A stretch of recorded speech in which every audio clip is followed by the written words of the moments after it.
people carrying a bunch of silver bars in a very suspicious way, like they're stealing it.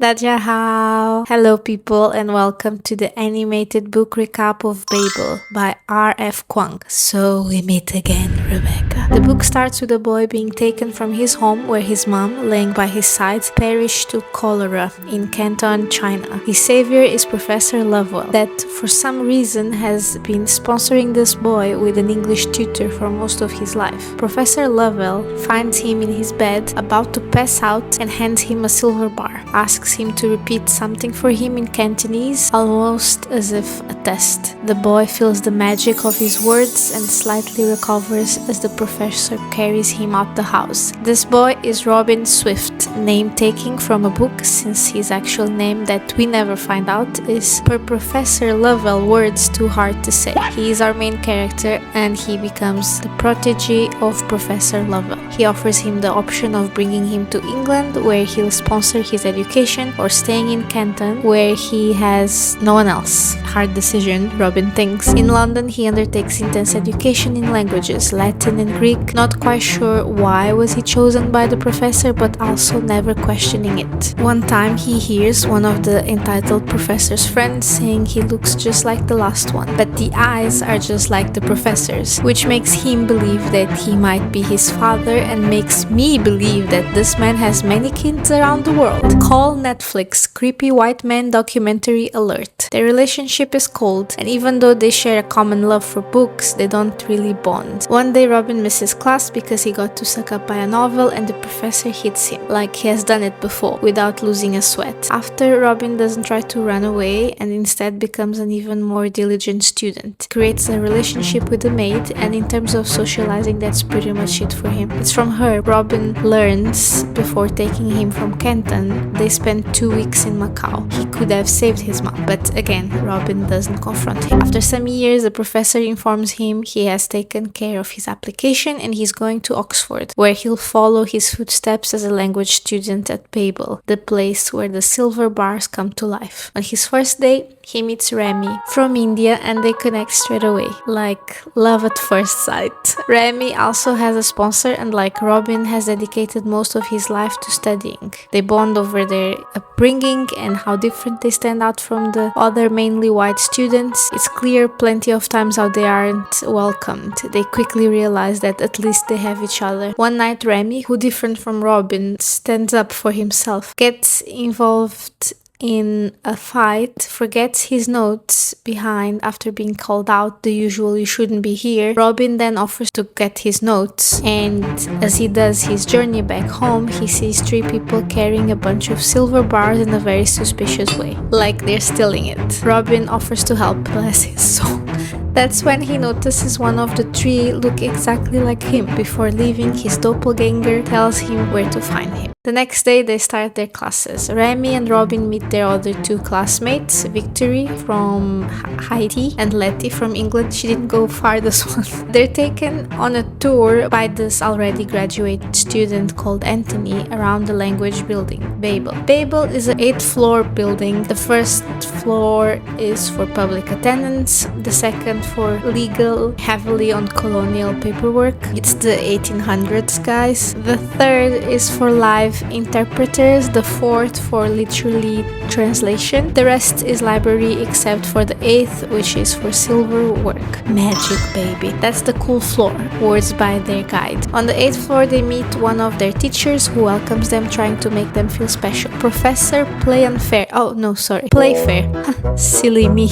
He lets them know how being the only foreigners is what made them being there. It's supposed to be a compliment, but it just sounds like they should be grateful. The 4 of them quickly build a strong relationship, founded by the fact that the 2 girls are some of the only girls in the whole of Oxford, how Victory and Remy stand out by their skin color and also by Remy's spicy curry experiments. It's lovely to read until we remember this is a RF Kuang book, and Robin hits us with his contemplation of what a pity things will eventually fall apart between them. Okay, Rebecca, geez, can I have some joy? joy when reading your books? I challenge you to write a happy book. Can you? That night, Robin ends up finding his doppelganger that's actually his brother, or half-brother, Griffin, originally from Macau. He finds out Griffin is part of an organization called Hermes, and after he left Babel 5 years ago, after faking his death, as he was abroad working as an interpreter, he then joined this organization and has been taking silver bars to them. Now, what's the deal with silver bars? It's magic that works with translation. Basically, you put a word and its language pair, and depending on the word and the currency of the translation, it boosts the silver bar with power, which can go from warding a door or a shelf in the Babel library to trivial things such as opening curtains in a rich British white man house to healing people like the professor should have done to Robin's mom, to also straight up war guns. All this power is under Babel, under the British Empire, and that's what Hermes fights. It should be shared, spread around the world for free. So Robin accepts helping Hermes, which mainly consists of opening the door for them since he's a current student and has free access to Babel. Between missions, Griffin tells him just play it cool, be a student as you are meant to, and Robin truly enjoys it, but keeping a judging eye at the same time, realizing how Babel needs international students since there is already too much knowledge on the classic languages like French and German, but Chinese, Urdu, and so on is still very much undocumented by their library, which opens a whole possibility to create more silver bars, new and more powerful. Robin questions his father on why not partner up with China then, some sort of exchange student protocol. The professor doesn't understand why would they share their knowledge, their advances, and Robin realizes what he was made for, basically a pawn in all this. Between the language pair of Professor, by the way, the language pair of Professor Lovell is Chinese, but Mandarin, not Cantonese, like Robin, who has both. We learn more about the business of the silver bars, how over time they must be charged up by the translators in exchange of a payment, which can mean renewing the script, the in-scripts, or maybe swapping for new bars. It's a fairly simple job, but it's what sustains Babel too, how translation is also not so simple, of how some words don't always translate perfectly and how a wrong one can cause an explosion. Google Translate would never survive. As they keep meeting, Robin starts to find out more about Griffin, how he likes to ask about the classes at Babel, almost as if he misses it. Griffin tells him how the British Empire is running out of silver, how China is acquiring all of it because it sells them tea. Funny, eh? A proud empire that thinks itself superior to everyone but can go through their day without their afternoon tea. Oh, Rebecca, gold. This is gold. The security in Babel intensifies. Intruders get hurt. Intruders that are not only Hermes. Babel has a lot of enemies. After a language pair by Professor Playful literally making dozens of people unemployed by replacing their physical work, Babel students become a target to many hungry people. We also learn more about the besties, how Letty is a complicated girl, her brother died too soon, a father that didn't want her to study for being a woman, how she's sometimes harsh and insensitive, especially to Victory. At one time, Victory's mentor wants her to translate books and texts in Creole and that are about traditional religious practices, and Victory puts the question if is it really necessary to translate such texts? Shouldn't it be culturally protected instead of ending in the hands of strangers that will not respect its depth? Preach. Letty doesn't understand it though, which causes tension in the group. She's the only white girl in the group, and from white girl to white girl, learn to shut your mouth, Letty. Then the stressful exam season comes around. Stressful for a reason. I mean, these people literally throw their failed students down the building stairs, so I would be nervous too. In one of Griffin's missions, Robin gets shot by one of Professor's playful wards, and Griffin, who oftentimes shows up bleeding, couldn't give two fucks. He asks Robin for another hand, this time explosions. Robin gets upset. He's living a quiet life and a comfortable one. So Robin questions Griffin, what's the point of all this? What they steal is so little. What difference does it make in the grand scheme of the Britain Empire? To which Griffin says the British Empire is getting weaker and will fall apart eventually. And this kind of work like theirs is what makes a difference. He mentions Afghanistan, how the Brits are using their colonies to fight the war for them instead of Brits. Are we surprised? Nah. But Robin insists, not this time, maybe next time. I don't want to be involved in explosives. Griffin tells him you don't get to pick and choose, and they part ways, not without Griffin reminding him, don't forget you're not one of them. Time goes on, they pass their exams. Loved that Robin word was Ming Bai. As a former translation student, Mandarin to Portuguese, I understood this one.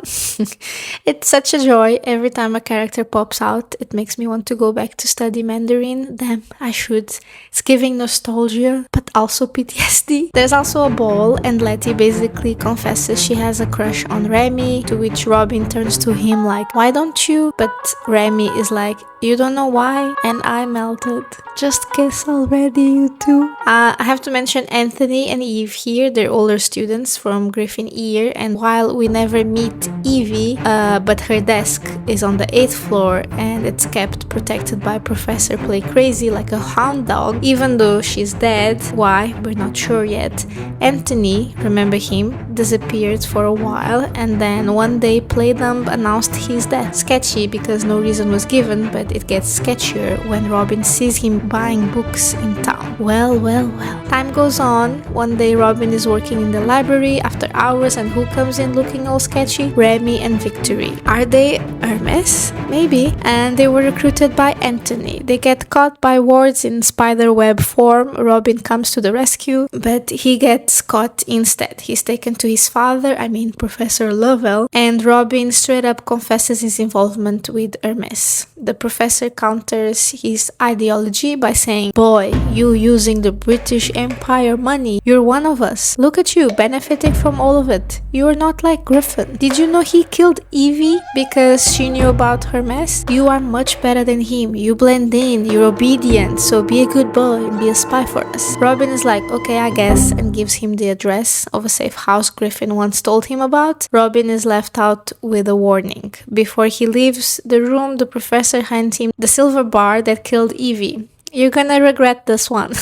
The next days, Robin doesn't really get a chance to talk to Remy and Victory as they're all getting ready for a working trip to Canton and Macau, and Letty is always there. We get a little backstory of Remy, and this boy knows what he's doing. He's not getting eluded by the British Empire. Remy knows where he comes from, and he's ready to stop the British Empire back on the mend.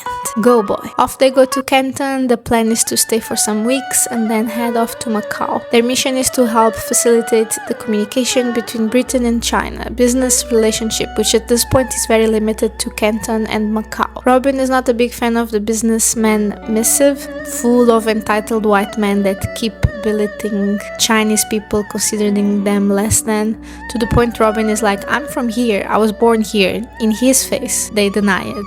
Crazy work.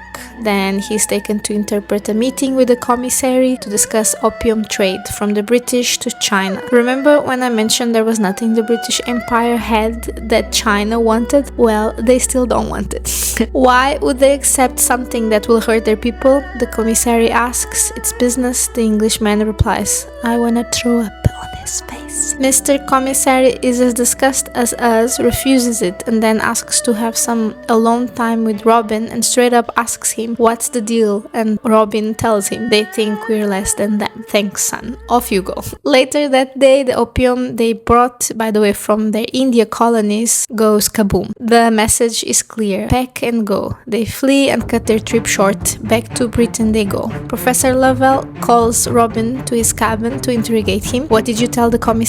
Nothing he didn't know already. It gets heated. Robin is disgusted by the opium move, then gets disgusted how Lovell talks about Chinese people. Then Robin asks about his mom. Lovell is a freaking psycho. Tell me her name, Robin asks, and then it all happens too fast. Remember the silver bar from Evie? Well, bye bye, Professor. Dead. Damn, this book is good. And I'm worried. Remy, Letty, and Victory come in, and Victory come in, and the three lose no time. What's the plan? Love them.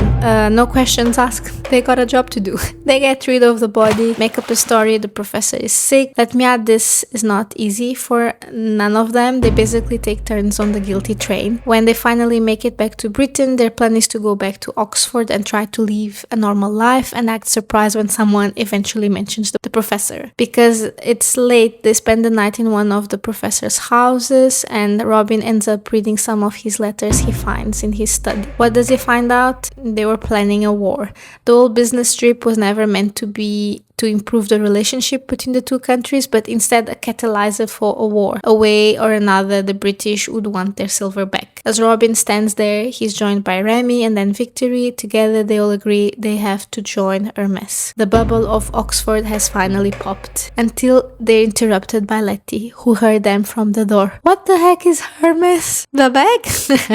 They tell her how it's unfair, how Babel, the British Empire, has been using them and their countries to play in their twisted games that really only benefits themselves. It's not that bad, Letty argues at first. Red flag here, guys. You're also enjoying the Empire benefits, she says. You're here, yeah. And at what cost? Just because it's not affecting you, it doesn't mean it's not happening. Victory tells her, have you noticed how our landlady doesn't let me use the inside bathroom? Have you noticed all the microaggressions I go through every day because of my skin color? How the British Empire benefits from its colonies but still does nothing to help them? And then finally Letty breaks down in tears, saying she didn't know, and swears to join them. The three look at her, agreeing between each other how they got an ally, but also the paradox of, even after sharing all their pain, the aggressions, the bullying, discrimination, she's the one who needs comfort, someone to wipe her tears. Wow, my mind was blown and I spent several weeks collecting the pieces. I feel like I still am. Back to Babel, they try to pretend nothing happened. The professor is missing, yes, but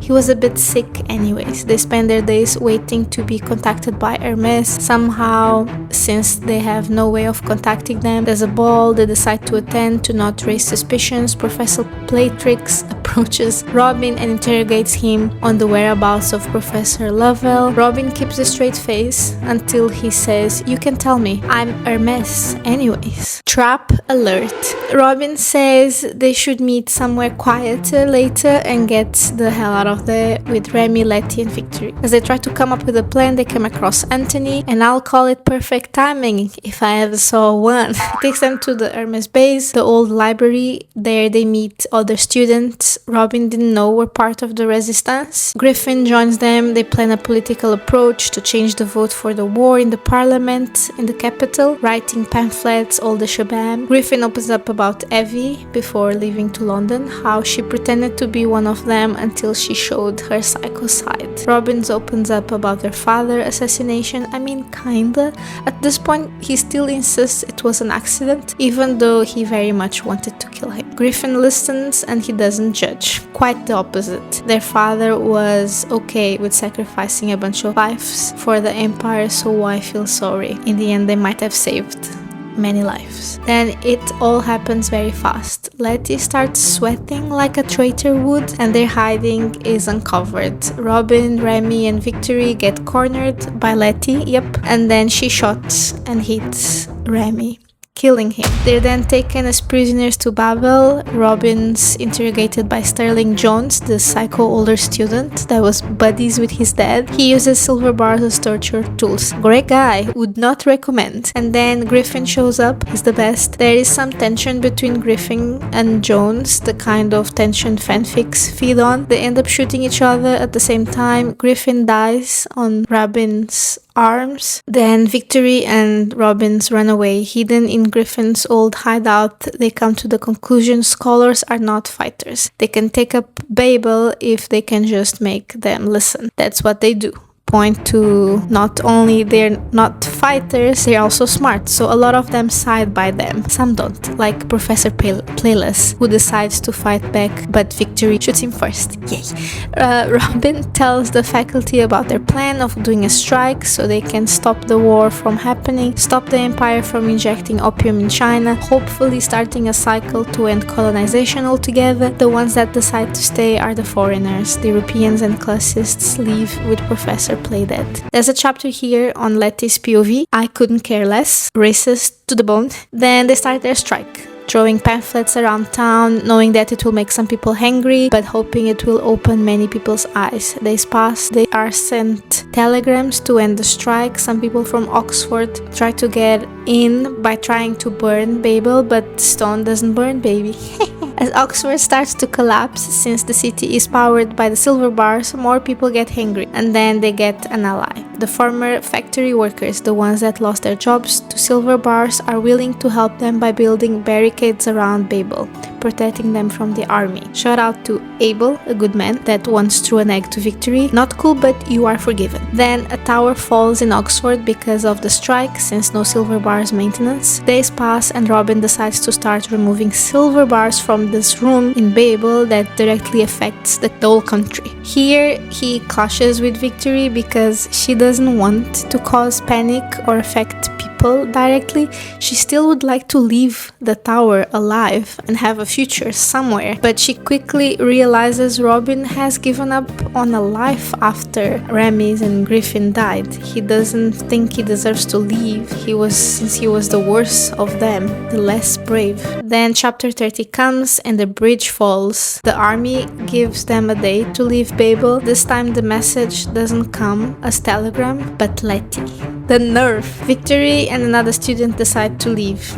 The others stay to blow up the tower since he couldn't do it alone. In Robin's last moment, he reflects on how he was a coward for giving up, how it was never about translation and universal language, how translation is so much more than a word-by-word replica. He remembers his mom's face, she calling his name, a name that we never learned. He keeps it for himself. The book ends with Victory's POV, she running away, not looking back, how she refused to be a martyr, how she's selfish enough to want to leave, how brave she is, how she loved her friends, and how she'll carry on. Maybe one day go back to her homeland that she knows only through the eyes of the colonizer. But she'll leave. That was Babel. Yeah, I really enjoyed this book. As a former language student and bilingual, it felt like a treat the way language is power, but in essence the colonizer fails in understanding its colonies. The richness of culture is so beyond just words with similar meaning. The first half of the book was very fun. You could feel the giddiness of the four friends, and I'm glad we got at least half of a happy-ish book. That was actually very kind, Rebecca, since in the Poppy War we got only a handful of happy pages sprinkled randomly across the series. Once again, RF Kuang comes up with a great book concept. I get the hype, I do. If the Poppy War hadn't converted me already to this cult, consider this my application. The critique to society, in this case British Empire, or all empires really. Colonialism, classism, racism, all topics mashed together with an original magic system. Loved it. Get me 10 of those. Similar to what happened in The Burning God, the main character also chose to sacrifice themselves and see it as cowardly, even though they will be perceived by others as martyrs. Tear rolling down my cheek. This is one of those damn books that even after it's over, it leaves you in a trance. You'll remember it at random moments and will keep you staring at the ceiling. I hope you enjoyed this video. Let me know in the comments if you have other book you'd like to see in this format, and I'll see you very soon.